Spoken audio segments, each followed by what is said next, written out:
ในวันที่ 5 มิถุนายน 2026 ที่ผ่านมาได้มีพิธีลงนามบทบันทึกความเข้าใจหรือ MOU ระหว่างกรมศึกษากรกระทรวงการเงินและสำนักงานข้อมูลต้านการฟอกเงินธนาคารแห่งสปป.ลาวให้เกียรติลงนามในครั้งนี้โดยท่านคำพันธ์พันธุลักษณ์หัวหน้ากรมศึกษากรและท่านสวรรค์ดวงจิตแสงเดือนว่าการแทนหัวหน้าสำนักงานข้อมูลต้านการฟอกเงินโดยมีต่างหน้าจากภาคส่วนที่เกี่ยวข้องเข้าร่วมอย่างพร้อมเพรียงการร่วมมือในครั้งนี้มีจุดประสงค์หลักเพื่อพันขยายกฎหมายว่าโดยการต้านการฟอกเงินและการสนองทุนให้แก่การก่อการร้ายฉบับปรับปรุงปี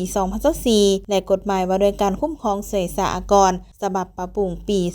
2019 การแลกเปลี่ยนข้อมูลเพื่อสร้างกลไกการประสานงานการแลกเปลี่ยนข้อมูลทางด้านการเงินให้เป็นระบบว่องไวปลอดภัยและรับประกันความลับเพิ่มทวีในการร่วมมือในการต้านการฟอกเงินและการลบหลีกอากรอย่างมีประสิทธิภาพและใช้ให้สังคมมีความมั่นคงและเป็นระเบียบเรียบร้อยสำหรับเวียกงานต้านการฟอกเงินและการสนองทุนให้แก่การก่อการร้ายกรมศึกษากรจะสุ่มใส่3กลุ่มเวียกงานสำคัญคือเวียกงานเผยแพร่และสร้างความสามารถเวียกงานสืบสวนสอบสวนและเก็บกรรมสถิติและเวียกงานนิติกรรม